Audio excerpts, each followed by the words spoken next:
We had two staff sergeants that came down the first couple of days, and they drilled the actors on how to hold their weapons, how to stack up, how to breach a room, how to walk like soldiers, talk like soldiers. But the rest of shooting Cigarette Soup, we had this friend of ours, Craig Washington. He became a friend. We met him through another friend of ours. But Craig Washington was a staff sergeant in the Air Force, but he was stationed in Afghanistan, and he knew everything about Afghanistan. He was there. He told us his first day there, like some people that he was with were killed, and so he brought a level of authenticity to Cigarette Soup that there's just no way we could have made any of that up. And he was just a great guy to work with, and all the actors like totally respected him, and I want to thank him, Craig Washington, for helping us out on Cigarette Soup. He was dedicated to making this film as much as we were. I feel bad emailing him, calling him, texting him as much as I did. If I didn't, a lot of this wouldn't be happening. And again, like you said, everybody really respected him a lot.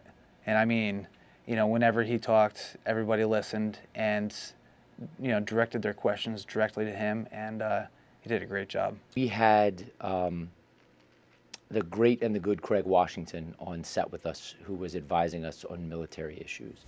And he, we would be acting on a scene, and then he would say, when I was really over there, we did this, and you'd sort of stand off the guy's shoulder, and or I was in a situation like that, or a friend of mine was, and we lost somebody over there, and the reality of that, it's not something on TV, it's not a story, it's not somebody, we're telling the stories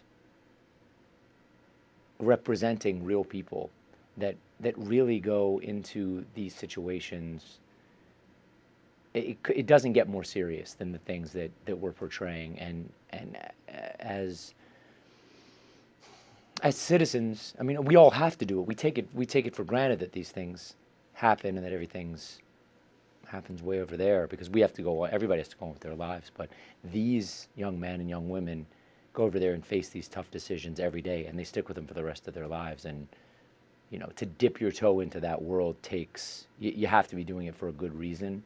And to do it, you better darn well be respectful about it.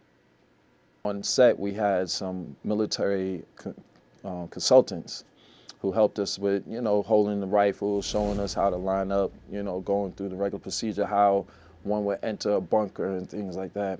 And a lot of that was from Craig, our military consultant, who actually served tours overseas, and he's the nicest, sweetest guy you've ever met. But, he was in the shit, and he had friends die, and we heard a lot of stories from him.